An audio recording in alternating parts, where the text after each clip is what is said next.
New Market থানা police আরটিভির chairman Morshed আলমের মেয়ের জামাইকে ছাত্র হত্যা মামলায় আটক করেছে বলে জানিয়েছেন প্রবাসী সাংবাদিক ইলিয়াস হোসেন। সোমবার 10 ফেব্রুয়ারি ইলিয়াস তার ভেরিফাইড ফেসবুক পেজে এক পোস্টে এই কথা জানান।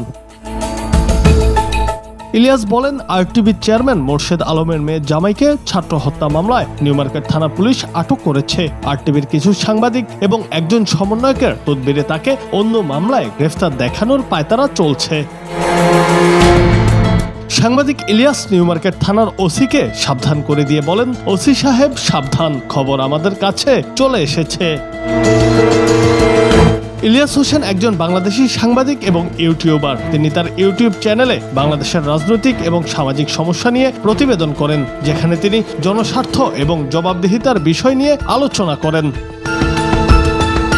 2024 সালের জানুয়ারিতে ডিজিটাল নিরাপত্তা আইনে পুলিশ ব্যুরো অব ইনভেস্টিগেশনের দায়ের করা একটি মামলায় তাকে অভিযুক্ত করা হয়। ট্রাইব্যুনাল তার বিরুদ্ধে গ্রেফতারি পরোয়ানা জারি করেছে এবং তিনি গ্রেফতার এড়াতে দেশ ছেড়েছিলেন বলে অভিযোগ রয়েছে। জুনায়েদ আহমেদ, বাংলা টিভি।